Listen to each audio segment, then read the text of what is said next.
Okay. Friends, we're going to take a journey today into one of the most brave and heroic acts, I believe, ever in Jewish history.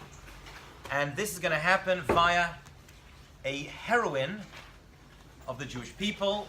You're going to learn more from today what it is to be a Jewish person and a Jewish woman than ever before. It's fascinating, it's scary.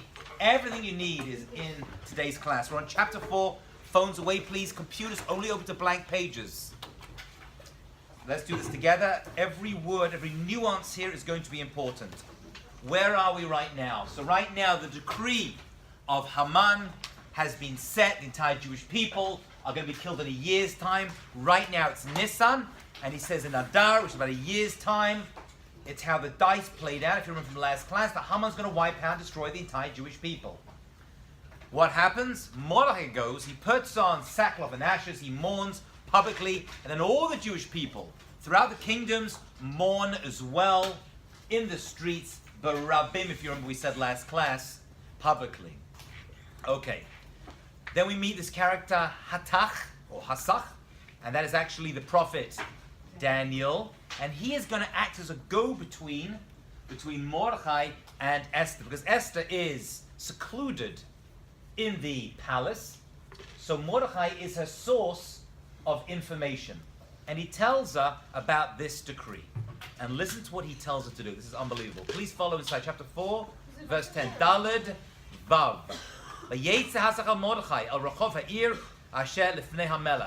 He goes out to him, because Mordechai is now sitting, publicly mourning, with the clothes of mourning, which he kept on. Although Esther said, change your clothes, those clothes again.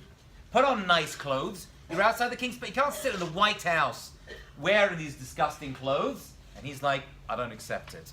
I'm going to do what I need to do. Okay? V'yagedla Mordechai. So Mordechai is now going to inform. And look at verse 7 over here. V'yagedla Mordechai et kol asher karahu. Karahu. Every word on the board today is important, okay? It's going to reveal a lot of information to us, because remember, they're talking in code, Mordechai and Esther are communicating via very limited words, in a very careful fashion. Every word is not just communication, it's also great secrets they're revealing to each other. What is this idea of karahu? What does karahu actually mean? You can look in the English, you have to look at me. Mordechai et kol asher karahu. Mordechai is relating to Esther everything that is karahu, happening. That's the basic interpretation. Karahu, that is happening. Okay, so if you just read the Megillah, you'd be like, okay, so he just tells her. But this word, right, he could have said kol asher, I don't know, kara, or is happening, asa, Haman. He says karahu. Kara is actually a code word for something else. And he's revealing to her not only who is the problem, but why he is the problem. You wouldn't get this without getting a little bit of background information. It says in Devarim, in the book of Deuteronomy, chapter 25, 18. So the book of Devarim, we are told about Amalek. And there's something about Amalek that makes them the worst nation. The people who want more than anything else to destroy the Jewish people any way they can. Now, they had a methodology, the Torah tells us. And over there it says, the Amalek were the people, Asher, the people that, Karacha Baderach.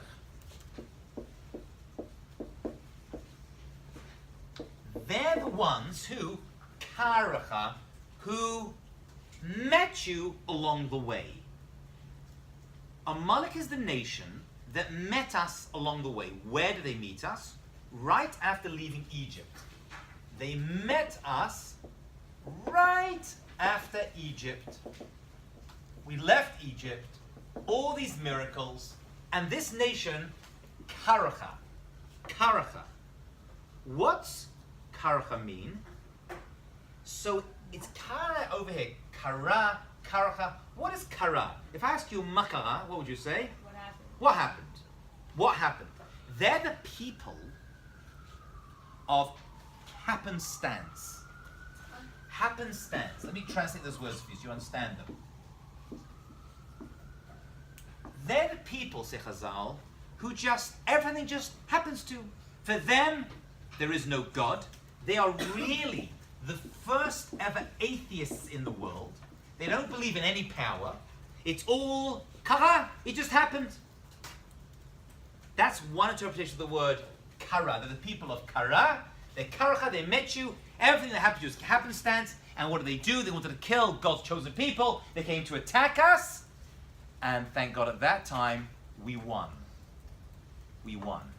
Now there's another word in here as well. Okay? Basically what happenstance means, they're the people of coincidence.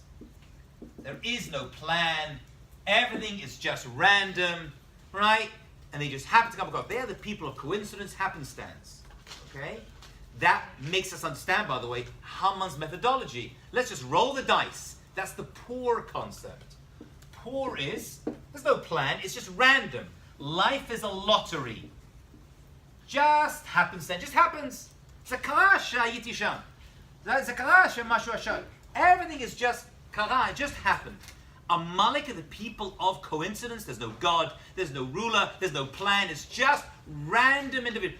Haman is the archetypal Amalekite, that it all just happens. Everything is a lottery, everything is a poor. Are we seeing this? We're getting a little there? There's something else. What other word can you see inside this word karahu? Karahu. What else can you see there? Kar. What's kar? Cold. Now Rashi comments on this in the Chumash and says, they're the people who cooled us down. They made us cold. That's Amalek. They made us cold. What does that make us cold? We came out of Egypt, we had all the plagues, and we had an amazing time, the splitting of the sea, and we were on a high. Everything was amazing. Says Rashi, and he actually gives an analogy. Just like you have a hot bath, and the bath is really hot, or a hot pool, whatever it is. The first person goes in, they burn themselves. But after they go in, the water cools down, they've absorbed some of the heat, and they cool it down. That's Amalek. When the Jewish people left, we were on fire. They came, they attacked us, and people said, oh, if Amalek can attack the Jewish people, we can as well. We can as well. They're really the anti-Semite, the real Jew haters of world history. They attack us. We know we're going to get burnt. We know we're going to lose people along the way. We don't care. We mentioned that about the Nazis, for example. Right? We don't care what's going to happen to us. We will spend our resources, our time, our money. We're going to go get them. They cool down the powers of the Jewish people, the spiritual, physical. They cool it down. Kar. They make us cold. Make us cold. They disconnect us from the warmth that we should be feeling as Jewish people. So that's karahu. So Mordechai was telling Haman, this is Haman the Amalekite. He's from Amalek. These are the people who believe in happenstance. Zakara, why did it happen? It's all coincidence. That's not the Jewish way. Everything has a plan. Everything has a message. Right? That's the poor concept. It's all a lottery. And also, he's the one who's cooling us down. He's the one who cools us down. All of that is loaded in that one word, say Chazal. It's called Shekarov et Parshat Kesef, and the money he gave towards, was willing to give towards Haman. Okay? To give to Achashverosh to wipe out the Jewish people. Okay? And explains that these messages have been sent out. Yeah? Was Hatzach a messenger or an angel? Hatzach is a messenger, Daniel. The Gemara says it's the prophet Daniel, and in a moment, according to some opinions, he's about to be lost. Okay, let's keep going. Okay, so he says to her the following information. He says to her, you have to go and see Achashverosh. The time has come for you to go and see Achashverosh and tell him that you are a Jew. Let's see that inside. We're in verse 8. להגיד לה, לצוות עליה, לבוא אל המלך, להתחנן לו, לבקש מלפניו, על אמה. You see that in verse 8, the end of verse 8. He says, okay, this is what we're going to have to do. We're dealing with Haman. He's now got the money, the power. The messages have been sent out. You've been a queen for all these years.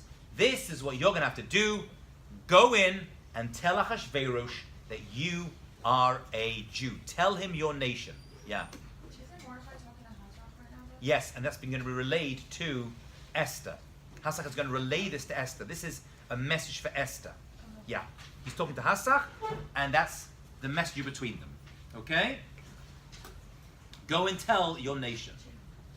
V'Hathach v'yaged la'Esther es divrei Mordechai. So Hathach, the faithful servant, goes and tells Esther. Follow inside chapter 4, verse 10. V'tomer Esther l'Hathach. Esther says to Hathach, go and tell Mordechai, v'tazveo Mordechai, kol avdi melech im v'amadil melech yodim asher kol ish. No. Everybody knows you cannot just walk in and see Achashverosh. She's basically going to tell Mordechai, no, I'm not going to go and tell Achashverosh who I am and where I'm from. She's going to refuse Mordechai. Now this is very, very scary stuff to do. She says, everybody knows, no one can go into the inner chamber of where Achashverosh is ruling, into his throne room, when you haven't been called because you will die. What's she talking about? Anyone know what she's saying over here? She says to Mordechai, I'm not going. He's like, we're all about to be killed, message will be sent out, right, 30th of Adar, next year we're all dead. End of the Jewish people, all the Jewish people gone, dead and buried. She responds to him, and she says, no, I'm not going in to tell him that. She says no to Mordechai. Why? Because there was a law. And this law was well known, she's saying. So at the time, it was a very well-known law. And this law may sound unusual to you, but it was a very real thing back then. You weren't allowed to see the king, in this case Achashverosh, unless you had at least, says the Megillah, 30 days prior permission. Even his wife could not go in to see her husband Achashverosh. She was the queen, in his inner chamber, in his throne room, without being, unless he requested to see her, which obviously would happen in minutes. But if you want to go see the king without being summoned, you need 30 days permission. And that's even for his own wife. I tried this with my wife. I said, if you want to talk to me, 30 days in order to summon me.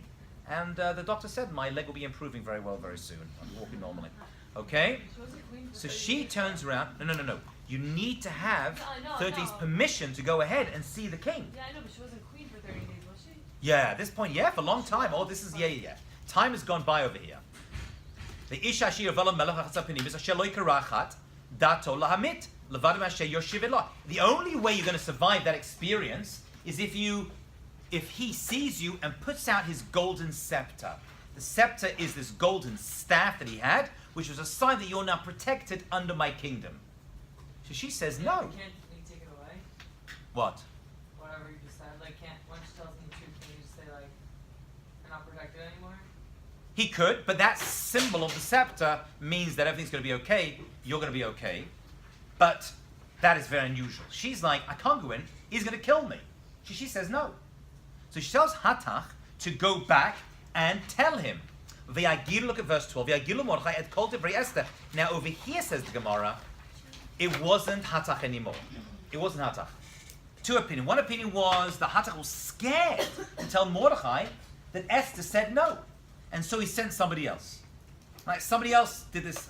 Some say no. Haman saw that this guy Hathach was getting involved. Now he was an important person, Daniel the prophet.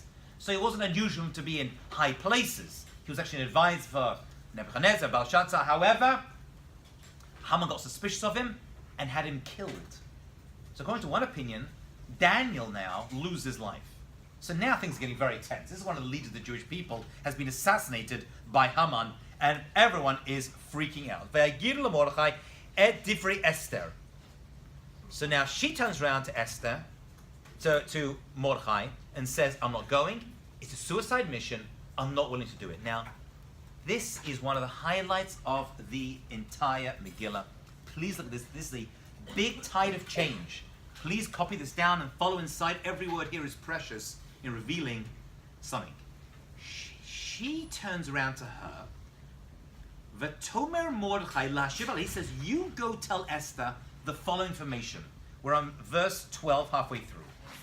This is Mordechai to Esther. He said, go in and tell him where you're from. Tell him you're Jewish. She says, no. First of all, it's too dangerous because you're not allowed in without 30 days permission. And he wants to go now. Now, what his rush is, we're going to have to see. Why is he in such a rush? We've got a year before this decree is about to kick in. So there's going to be 3 reasons why Mordechai is in a massive rush to have Esther run in and tell, why can't you just wait 30 days? He says, no, now's the time. Right now, you're going to go. Right now. Don't wait. It's going to happen right now. The time has come. This is it. It's like slow, slow, slow, slow, slow. Bang! You've got to get in there right now or we're all dead. So she's like, I'm not going in. And he turns around to her and says the following words. By the way, probably my famous verses in all of scriptures. I love this. He says there's something which is really applicable to all of us. Look at this. Al tadabi benafshech. Don't imagine in your soul, don't you imagine lehimalek beit hamelech, that you're going to escape. So Mordechai tells Esther a few things over here. This is Mordechai's response to Esther when she says, I'm not going. He says, 1, don't think you will escape. You think you're going to be in the palace? You think you're married to Achashverosh? You think you're going to get away with it? You think you're going to remain silent? He's never going to find out you're Jewish? Don't think you're going to escape. Just because you're nice and comfortable and rich in a position of power, you're still a Jew. You're going to get it like everybody else. That's number 1. What? Don't think you're going to escape the decree. Yes, they're going to come get you. They're going to find out who you are. Don't think you're going to be safe and you're nice cushy. Don't think you're going to be separate from the Jewish people. Right? From all the Jews. Oh, they don't know you're Jewish. They're going to find out eventually. Just because other Jews are in danger, all the other Jews don't think, oh, but I'll be okay in here. That's number 1. Key. Im tacharesh tachrishi. Key. Because. Im hacharesh tachrishi. Now, hacharesh means, what does that mean? Be quiet. Silent. Because if you are silent, now what did we say, if you remember, about double lashon, kefir lashon? Emphasis. He could have said, because if you stay silent, eventually you're going to be in trouble, right? But he says, im acharesh tachrishi, if you're really, really silent. If you think, just by really being very, very silent, everything's going to be okay. I'll just stay in the palace, rich and powerful. No one's going to find out. If you are not going to step up right now, if you don't use this opportunity right now, bad things are going to happen. Let's have a look. Ki im hacharesh ticharishi. If you decide to be very silent, be'et hazot, at this time, revach v'hatzala. Revach v'hatzala. What's hatzala? What that was? The ambulance. No, that's kind of like. Oh, I put it as Yeah, that's okay. That's okay. 2. Revach v'hatzala. What's hatzala? ambulance. Yes, ambulance services. Very good, right? It means to rescue. Rescue will come from elsewhere. Wait, is the Hebrew word the silencing part number 1? This says, yeah, if you will, if you're very, very silent right now, maybe it's part of this one actually. If you're very, very silent right now, if you do nothing, like really, really seclude yourself and disconnect from your people, not part of the Yudim, rescue, Hatzala will come from somewhere else. What's he saying? The Jewish people are going to be saved. They're going to be saved. This is what he's actually saying. They will be saved. He didn't doubt for a second we were going to be okay.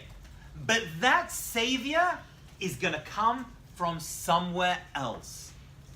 And if you don't take your mission, save the Jewish people, then you'll be wiped out like everybody else, and God will find somebody else to rescue, and you'll miss your entire purpose in life.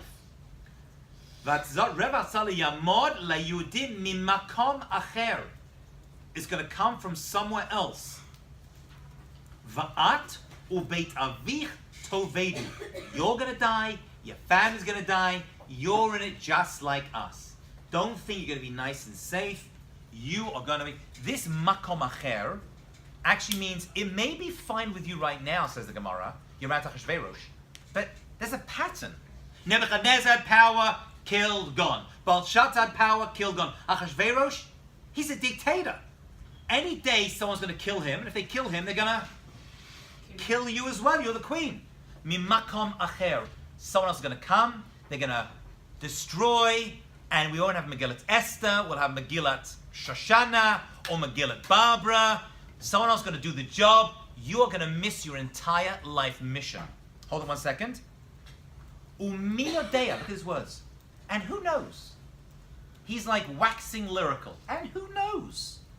Im le'ed kazot, then it wasn't for this moment, he got lemalchut, that you became queen. Now, this is the scariest thing he says to her. I'm not going to realize it. He says, and who knows? Maybe everything in your life that happened to get you to this point is why you are here. Meaning, this is your mission. Not only your mission, your life mission. And scarily, if you don't do it, you've missed your entire life mission. That means her life mission, and it could be true for us, comes down to one moment and one decision. Are you in or are you out? And I heard from my teachers when I was growing up, this happens to all of us. There's certain decisions we make which are small decisions, right? What do I have for lunch? Right? Should I go there? Where should I go on vacation? We all make silly small decisions that are important. He says, but some decisions are so big and so important that they can change the course of your life entirely. And he's saying, this is your moment. Everything's happened up to now is for ka'et hazot, for this moment. Are you going to choose yes? Are you going to choose no? Do you become one of the greatest heroines of Jewish history? Or do you just get wiped out like everyone else who's now stuck in this situation? Your entire life comes down to one single decision. It's terrifying. Terrifying. So he gives her these three pieces of information. Right? Number one, you're going to die. Don't think you're fancy, you're a rich Jewish woman, everything's going to be okay. Let's get the law. You're in trouble too. Two, we're going to be saved, but it'll come from somewhere else. And three, this is your life mission. Everything is being held for you at this one moment. Chloe. So are these the three reasons why you sit in the rush? No. This is not. That's coming right now. The rush part we're going to get to right now. Hold on. This is a response to us. Right, this is the response to Esther when she says, I'm not going in. Suicide mission. She then devises the craziest plan. I mean, forget suicide mission. This is a double suicide mission. Okay? And she's actually going to say that in a second. She devises, and most when they read the Megillah don't realize the decision she makes, but she puts into plan, together with Mordechai, the craziest plan which endangers her, endangers the Jewish people, endangers everyone, in order to save the Jewish people. Now I'm going to show it to you today. You're going to realize how insane this was, how dangerous her decision was. She's basically going to say, yes, I will do it. And then she's going to start doing very strange things that usually people read like, okay, not sure why she's doing this, but there's a very specific and well planned out course of action that she is about to take. Let's have a look. First of all, she has to do something that makes a lot of sense. And look what she says. She says, V'tome Esther lahashiv el Mordechai. She turns around to Mordechai and says, okay, you win. I'll do it. Right? He persuades her. He has to work hard persuading her. Right? He's got to threaten her. He's got to inform her. He's got to really he's worked hard for this. Look at this. The first thing she says is, Lech kenos et kol yodim. So she says, number one, this is her response. Number one, to Mordechai. Now she's responding to Mordechai. And she says, number one, kenos. What does kenos mean? So enter, like peace. To gather together, right? Bet Knesset, a gathering of people. Kenos et kol yodim hanim sim b'Shushan. Gather together all the Jews in Shushan. Gather them all together. Now, that alone, why does it have to gather them together? Why? She's basically going to tell them to do something. Okay? She's going to tell them to do something. But why this language of kanos? Why this idea of gathering them together? Now remember that Haman described the Jewish people as mefuzar umefura. They're spread out. Don't worry about them. He realized that we don't do well when we're spread out. She's going to respond to that midah keneged midah and says, the first thing we need to have in order to save the Jewish people, she takes charge, is unity. We need unity. Because if we're not together, we're all dead. So number one, we need unity. We learned this out from Har Sinai, where the Jewish people were unified. Ish echad, belev echad. We were one person with one heart. So she says, number one, we're going to get together. Number one, get them together, because if we're all spread out, then Haman wins. But if we're unified, we have a unified mission, and we're together, there's achdut. That's what we're saying over here. Unity. If we are echad, if there's achdut among us, then there's a chance we survive. This is a very important thing. When Jewish people find themselves in trouble, they shouldn't argue with each other. Arguments and division leads to death and destruction. She's like, we have to answer Haman by being together. That's number one. Number one, make sure the Jews are together. No more fighting, no lashon hara. We are together. Kenaset kol Yehudim hanim saba Shushan. Shushan because that's where they're living. And to get this information out to the other places wouldn't have worked very, very well. 2, v'tsumu alai. So number 1, unity. 2, fast for me. Have everyone fast for me. Have everyone fast for me. Why is that important?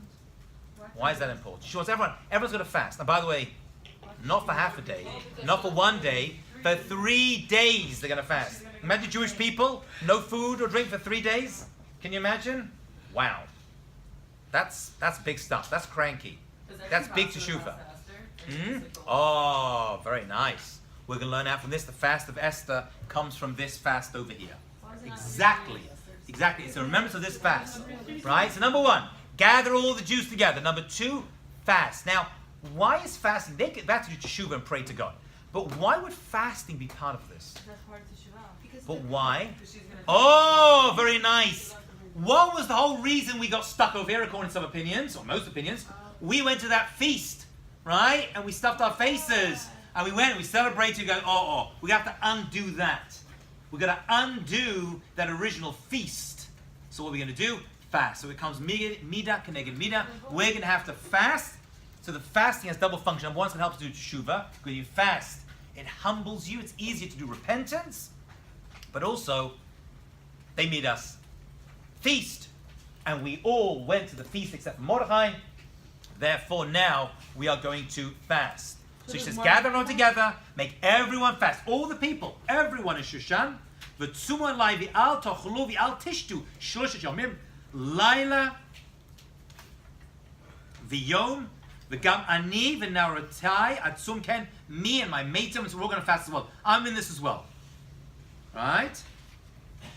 Now, by the way, we didn't answer one part of the question. Okay, so number 1, we're going to do that. Number 2, and number 3, we're gonna pray together, right? Do teshuvah and pray. We're going to teshuvah and pray. Why, by the way, is Mordechai such a hurry? We didn't answer that. So there's a few reasons why Mordechai is in such a hurry. Why the rush? Why is he freaking her out? Okay, why is he such a big rush? So I know a few reasons from Chazal why Mordechai was such a big rush. Because remember, they're in Nisan, and there's a decree. So number 1 is because it was Nisan. Nisan, the month of Nisan, is a time of salvation, redemption, right? So he's like, we got to get this done in Nisan. Nisan is the month the Jewish people left Mitzrayim, right? The Mishkan was erected at that time. So there's a lot of things in history. There were 10 things that happened, great things happened to the Jewish people. 10 crowns, says Rashi, happened to the Jewish people in Nisan. So Nisan is the best time for redemption. Right? Number 2 is the further away you go from the decree, the more hopes would fade. So while the people are freaking out, while they're scared, do this. Because eventually Because eventually the decree will be like, okay, we're all dead. We give up. So while they're still scared, while they're still freaking out, while they're still worried about this decree, it's fresh now. Get them now, because this is when, after 6 months, they'll be like, we're all dead, what's the difference? Forget about it, I'm not going to go pray. Who needs to fast? We're all over. So while the threat is fresh, go get them. And the final answer is because maybe this is the only opportunity. Maybe it's the only opportunity, who knows? If we don't do it right now, maybe it'll never happen. So number one, Nissan time of salvation. Number two, while everyone's scared and still the threat is fresh, get them now. And three, maybe this is our only opportunity, who knows? Maybe this opportunity that's open won't be of much more. Maybe Haman will kill you, kill me. Maybe Achashverosh will get rid of you and find someone else. While all the pieces are aligned, everything is together, this is the best time to do it. Yeah. You got a hand up? Who had a hand up? Did anybody have that? Oh, sorry, yeah. I thought it was Adar. You said it was Nisan. They're in Nisan right now. That's when the decree came for next Adar. The year. It's the year previous to it, yeah. This is the answer as to why Mordechai is in a rush. Why is he in a rush? Right? Why the rush? And these are the three reasons why he's pushing this through even in the 30 days. She could have put a petition and been okay, yeah. Third one is maybe the only opportunity. Maybe the only opportunity we have right now. I'm here right now, and the decree's just happened, and you're still queen. All the stars are aligned for us to be successful now. Okay? So this is a suicide mission. She comes up with a genius plan that none of you, even if you read the Megillah 20 times, would never have figured out. It's hinted at, and it's hinted at beautifully. We'll see in a second. However, so she now says, I'm going to fast for 3 days. V'gam ani b'naratai. And she says, oh, look at these beautiful words. It's actually quite sad if you look at it. Where are you? Verse, we are at the end of chapter 4, in verse Tet Zayin. Okay? In 16. V'chein avol hamelech asher kedat v'kasher avadati. I'm going to do it. I'll go and see the king without 30 days notice. I'm going to fast like all of you. We're all going to pray. And if I am lost, I am lost. What is that? Avadati. So, once again, it's a double lashon. But here, the avadatis are referring to two different things. Avadati. I am lost. What is the avadati over here? She says, you know what? Physically, I gave up my physical body to this Meshuggah Achashverosh, right? Spiritually, I had to give up my life for this man, and then I'll be killed. So I'll kill spiritually, I'm dead. So I'll be killed physically as well. Once you're spiritually dead, you're dead anyway. So she says, it's very sad. Avadati. If I'm lost, I'm lost. I was lost spiritually by marrying Achashverosh, so I'll be lost physically. It's not such a big deal. It's almost like a resolution she's come to. It's very sad. Avadati. If I die, I die. It's 2 killings, 2 deaths. Spiritual's done, now physical as well. So she's basically saying that She's like, sacrificing herself. She's like, I've got a plan. The plan is crazy. It's a suicide mission. They make a plan. We're going to do something. It's actually genius, but it's very, very dangerous. And if I die, I die. But the death is spiritual and physical as well. But she's not saying an if. She's saying the kasha. Yeah. She knows. She knows she's dead. She knows it's not going to work. It does work because Hashem makes it work. But yeah, kasha avadati. It makes it sound like she's sacrificing herself to the Jewish people. She is. It's exactly what she's sacrificing herself for the Jews. She already did. She already married this Meshuggah. I don't get it. If she's sacrificing herself for the Jewish people, but she says she's Jewish, she's just going to kill all of them. She does have a plan. She does have a plan. The plan, however, could, as we're going to see, could kill her and save the Jewish people. Watch what she does. It's very big effort. She's putting herself in personal danger. Watch. I have to show you inside. Before we get there, just look at the last verse, because she does something quite interesting. We're in the month of Nisan. What holiday appears in Nisan? Pesach. 1 second. But they're about to fast. What does that mean? They're not going to say that. They're not going to say, look at this. V'ya'avor Mordechai. What's avor? Oh my god. Oh my god. V'ya'avor Mordechai. What's v'ya'avor Mordechai? Passover. He does an Aveira. He's like, that's it. Pesach this year is cancelled. No Seder night, no matzah, no 4 cups of wine, no charoset. My favorite part.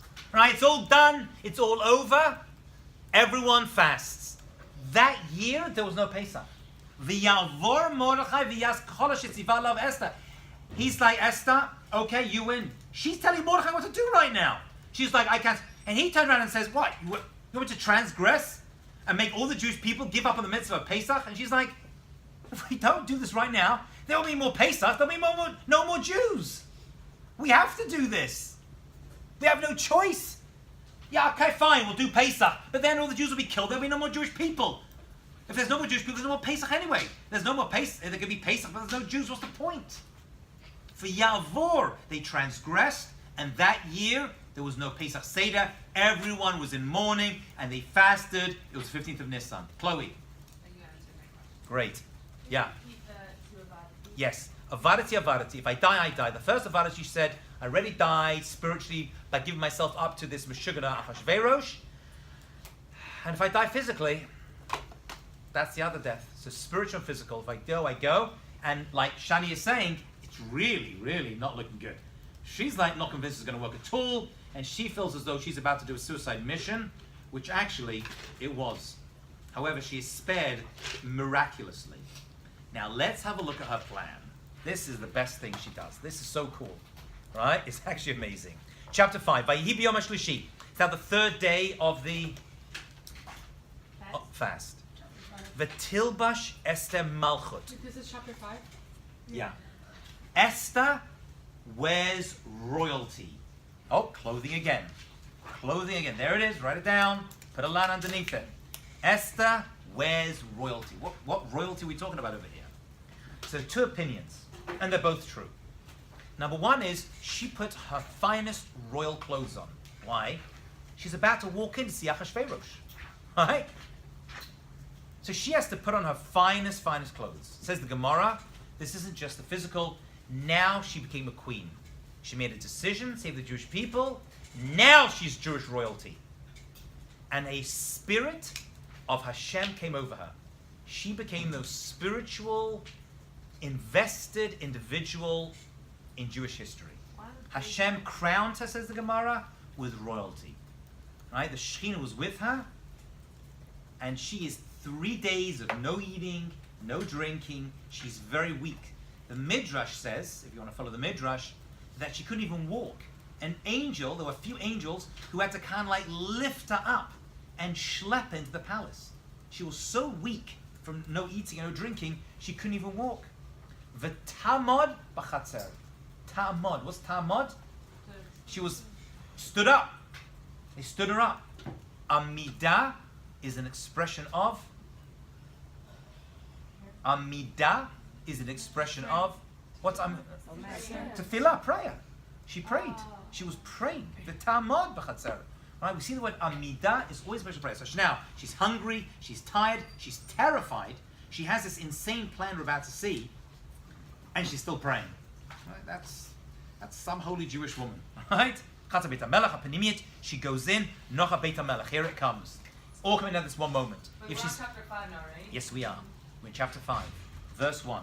She's about to walk in, tired, hungry, but she has, says the Gemara, the Shekhinah is with her. She's now dressed in beautiful royalty. That's what the Gemara says, right? She's dressed in a spiritual, holy, prophetic spirit, And she says came before the Chazal. 30 days. That's Rashi, by the way. She just surprised them. She came before the 30 Yeah, days. she's in the 30 days. She just walked in 3 days later.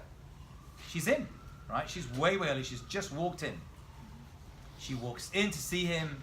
Nocha petach bayit vayehi, verse 2. Kirot HaMelech et Esther HaMalka omeret b'chatzer nasachem benav. She walks in. He sees her. Now there's a little conversation. She's like, "What are you doing over here? You know, I'm going to kill you now. I'm going to kill you. You should die for this."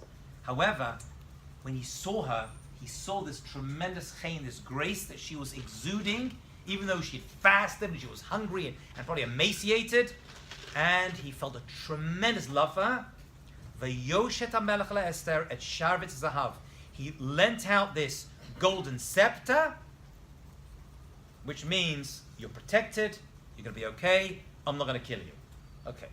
So phase 1 has worked. She's not dead. Okay? She survived just walking in. Asher biyadov takrov Esther. She became close to him. Vatigab Rosh Hashanah. She touched the top of the scepter as if to say, I accept your royalty over me. Vayomer la, verse 3. Look at these words, very important. He says to her, Achashverosh to Esther, Hamelach, ma lach Esther Malka. What does he call her? You're the queen. When she walks in without permission, Yeah, and everything said is fine. yeah.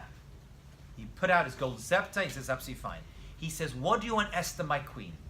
You're not Queen Esther, you're Esther, you're my queen. I still own you. Remember that? Ha-Malka Esther, Esther Malka. He says, Malach Esther Malka. But he calls her a queen. Not bad. Uma bekashatech. What do you need? Obviously you need something. And he says, Ad chatzia malchut ve'iten lach. You can have even half of my kingdom. And I'm going to give it to you. Why only half? So that she doesn't have What about the other half? What's this about? Why does he turn around and say, oh, you can have half, all my kingdom is yours? Because you can have half. What's the half he doesn't want to give her? Because it's Jewish half. The Jewish half. What's the Jewish half? The good Eretz half. Yisrael and Yerushalayim. He's like, I'll give it all to you, but by the way, I ain't giving up Israel. If you're coming in here for some reason, like people have tried before, to have me give back Israel, I'm not giving it to you. I don't even know she was Jewish. Don't think you're going to get that piece of land from me. You can have everything else. Right? You want Shushan, right? You want Iraq, right? You can have whatever you want. Babel, it's all yours. But don't even think about asking me, right, for that side of my kingship. Why does he give her anything? Mm? Why does he give her anything? He's offering her. He's like, I love you so. You can have half my kingdom. Question was, why not the entire kingdom? Why half? He's like, the other half is Israel. Don't even think about touching Yerushalayim. You ain't getting that from me. That stays under my control. That's important. Now this is the plan. The plan is right now, and you're now going to point. You're going to be like, oh my goodness, how did I miss that? If you ever read it before. Vatomer Esther. Esther says to him, Im al melech tov, yavo hamelech v'haman el hamishta. I want you to come to the feast, asher city lo. Now, first of all, thrown in this verse is Yavo Hamelech V'Haman Hayom. What do the first letters of those words spell out? Yud with a Hey and a Vav and a Hey. That's Hashem's name. Okay, so we know God's part of this plan. She's throwing down some God action over here. We are in verse 4. There are 4 words. Yavo Hamelech V'Haman Hayom. You, the king, meaning Hashem, are going to come to this Suda today. Okay? So she's invoking the name of God. She's praying to God. While she's talking to him, she's praying to God at the same time. Alright? God, I need you for this one. Did you see the plan? Did you see the plan? We just said it. Go to the feast. Yeah, but what's the plan? To make him drunk. Nope. Nope. Obviously Hashem, but what's the plan? Look at that verse again in the Hebrew and the English. It's all there. It's all there. Prepared him the plan in the feast. Look at the words. Just look, even in the English. The English will reveal to you the words of her plan. She's talking to Achashverosh, and she says, I'll do it again for you. Yavo hamelech v'haman hayom, come today to this feast, al hamishter, to the feast, asher asiti lo. What should, oh, that's it. What should she say? La hem, or la cha. So Achashverosh. What does she say? Come to the feast that I'm making lo. What's lo? Him. Look at the English. Even the English it should work, all right? Don't look at the English right now.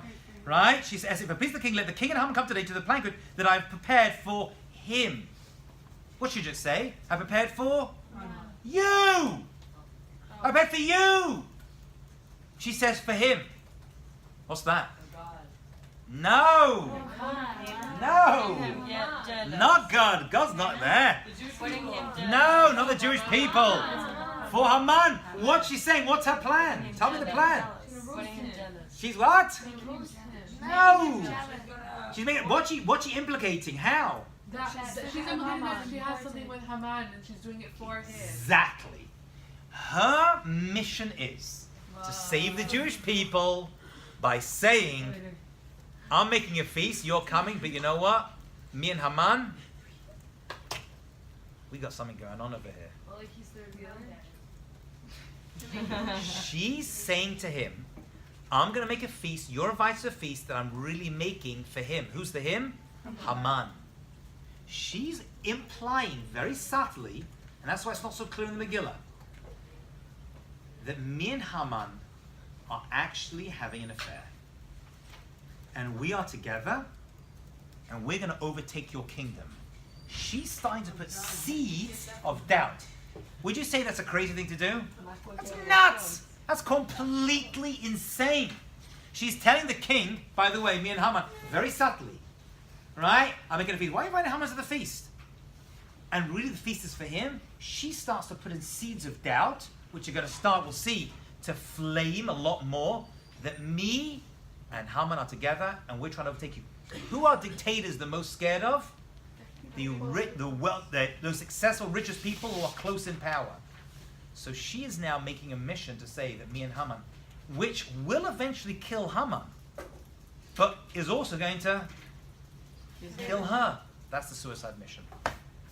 That's what it's about. She's making him jealous. She dies at the end? She doesn't. But Oh. according to this, she should have. I mean, when you implicate, right, this potential guy, Haman, and put yourself in it, it's a genius plan. She wants to separate him from Haman. She can't just walk in and say, oh, Haman's a bad guy. He's like, I don't believe you, kill him. She's doing it subtly and carefully, and like me and Haman, something's going on. I made him the feast. You're invited as well. That's the low. Vayom hamelech maharu et Haman. Okay, you know what? Okay, fine. You get Haman. You get Haman. All right, I get it. You go tell Haman, Lasot et devar Esther ve'yavar melech v'Haman al hamishta asher asta Esther. So they make a special feast, and he comes. Now, that's the mission in terms of Achashverosh. Haman is not aware of this conversation. What's he thinking? What's Haman thinking? The green That glove both thing. of them invited Oh, those invited me? Who am I? Oh my goodness. I'm a big Kanaka.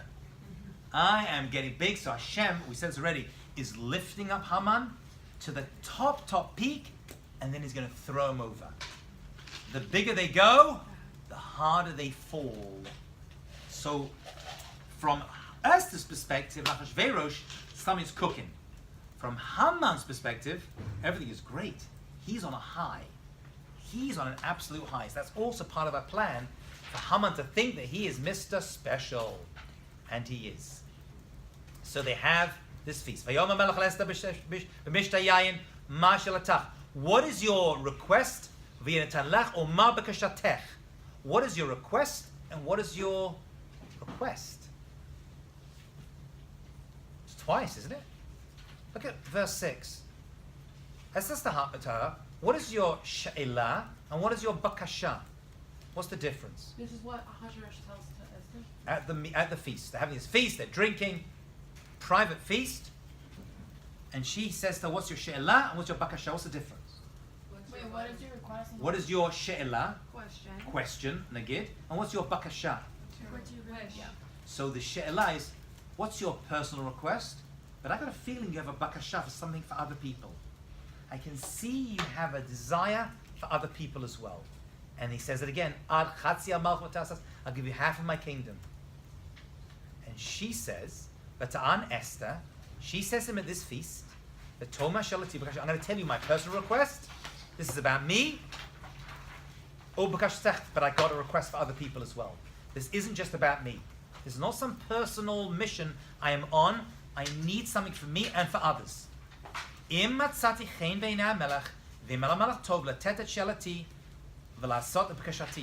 a personal request and I have a universal request.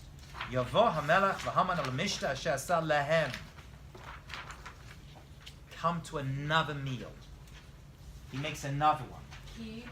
She invites him to a second feast.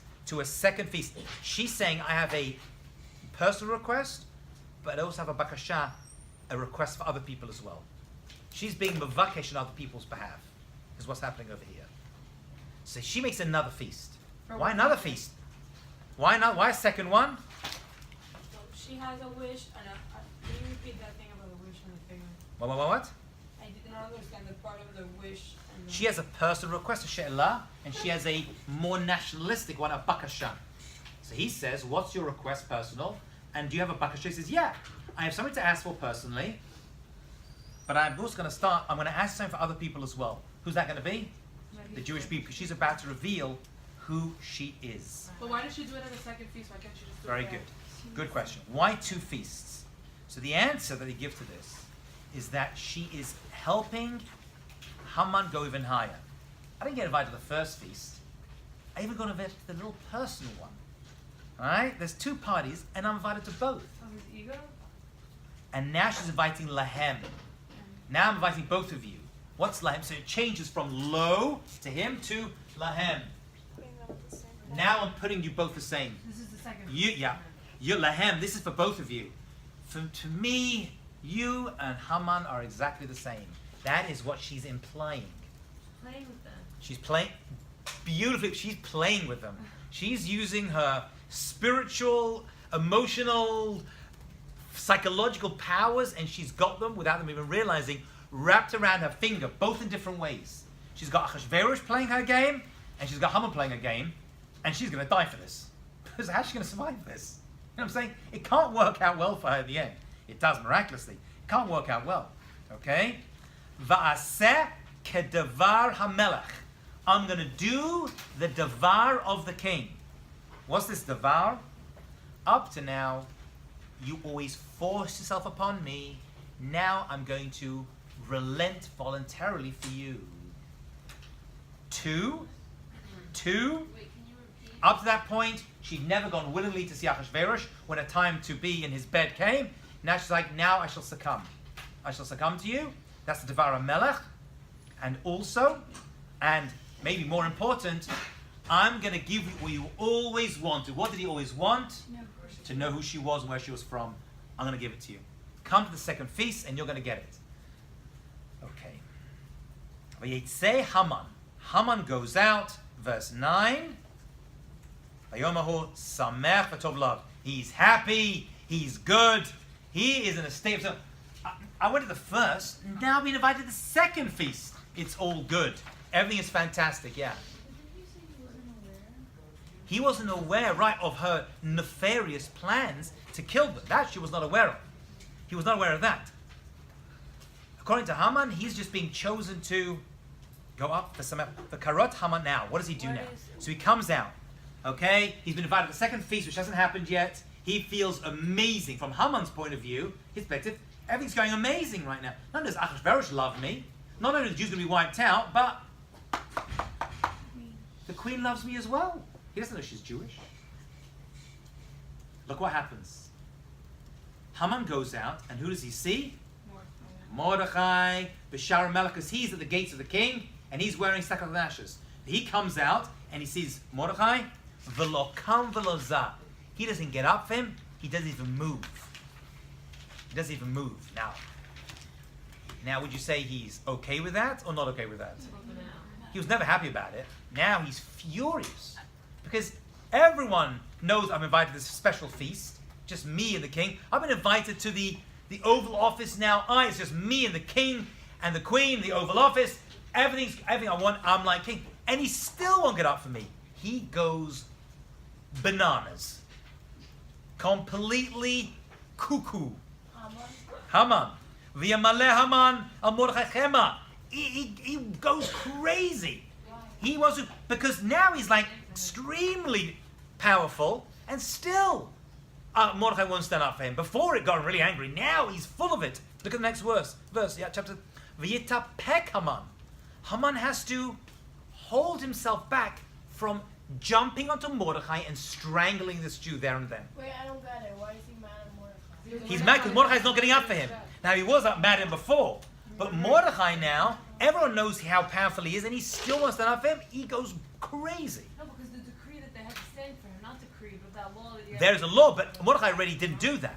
So is that why he's upset? No. He was upset at him before for that. Yeah. Now he's super upset because even Esther Malka is inviting me to special feasts. I'm extremely powerful now, and he still won't stand up for me. Now he's literally has to control himself. He wants to knock his head off right now. Vayavo Beito, he comes to his house. Vayishlach v'yavo et oavav et Zeresh ishto. He goes home to tell his wife Zeresh. Zeresh is an extremely evil and disgusting woman. Behind every great man is a great woman. Behind every woman. Now, this woman, she is going to lead him down the path of despair. V'yisaper lehem et Haman et kavod ashro. The first thing you do is tell him how rich he is. That's the first thing she does. What? Why is she telling him how rich he is? That's what it says, right? V'yisaper lehem Haman et kavod ashro v'rov banav. V'et kol asher galo hamelech v'et asher nosov al asron. Right? Who's he telling? He's telling his wife how rich he is. Oh, he's them. He's telling them, his family, his kids. I'm fine. What's he doing? He's like, do you know who I am? Do you know how rich I am? Do you know how much power I have? And they're still not bowing down to me. Right? He's like, this is getting out of control. This is getting out of control.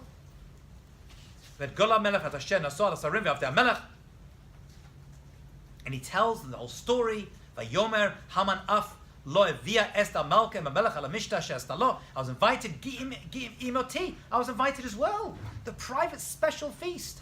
I got to go on the king's honeymoon. Just me, king and queen. Right? That's what they're dealing with. V'chol zeh. Look how much he hates the Jewish people. Look at 13. V'chol zeh.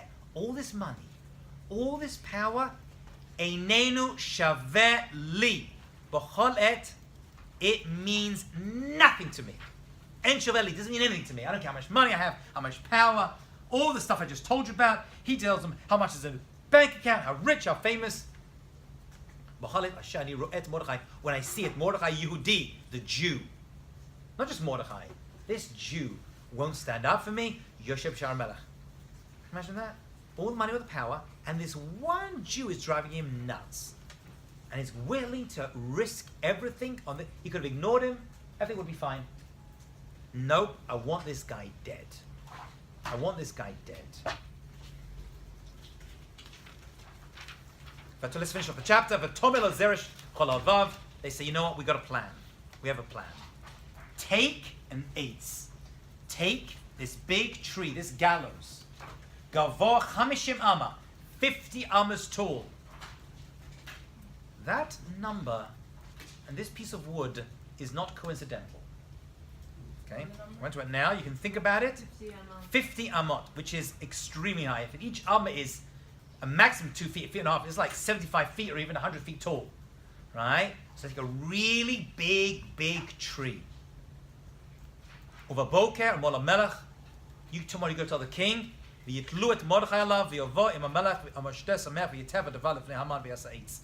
like, great idea, let's hang them. Why that particular form of death? Why that particular death? Because the Jewish people, he tried drowning them in the sea, they survived that. They tried everything with an army, they survived that as well. They've had all these things thrown at them, it never worked. You know what? The one thing we've never tried against these Jews is hanging. Maybe that's going to work.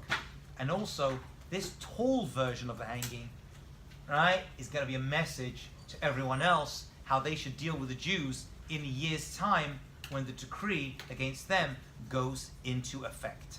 So that's the advice his wife and children advisors give him, and he is really happy, and it's lift up his spirits. He's happy again because Mordechai is going to die. Isn't it because it's embarrassing, like that what everyone wants to see him Yeah, suffer? as a visual spectacle. But why 50? Why 50 ammas? That we're going to have to figure out as well. We'll pick this up, God willing, next class. Thank you so much.